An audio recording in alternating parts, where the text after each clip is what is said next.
Good morning, St. Joseph. It's 7:30 in the morning. It's Monday. It's Labor Day. Alright, let's go. Step, guys, step. Let's go to St. Joseph. Ooh.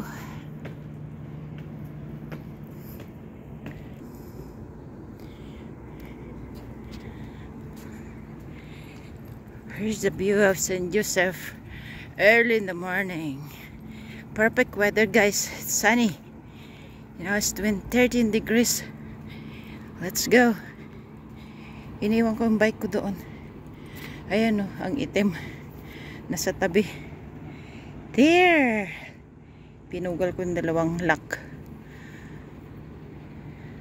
Alright, this is the view of St. Joseph for now. My airplane over there. This is the lake.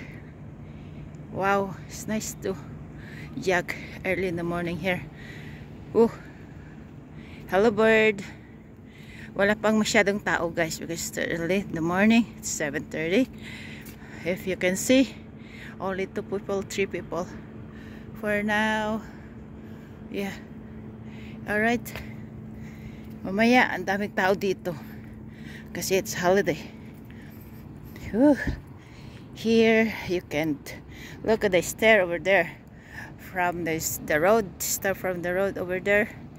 If you can do running, the stair, a lot of stair over there, down, and there, and both side. It's all the stairs. All right, it's good for getting sweaty early in the morning. Yeah. Feel fresh. So, ang daming airplanes. Sana all my airplane. Sunod-sunod airplane, guys. Alright. Here you go. Hi! This is my speaker. Bluetooth. The Bluetooth. I love music. Oh boy. Natats na aking headset. There you go, St. Joseph over there. Tallest church in Montreal, Canada. For now, yeah. Yes, the tourist, #1 tourist church in here, our place, province of Quebec. Alright, yahoo! Here you go. Walang tao, no people for now, guys, because Easter early. Yeah, happy holiday, happy Labor Day, everyone.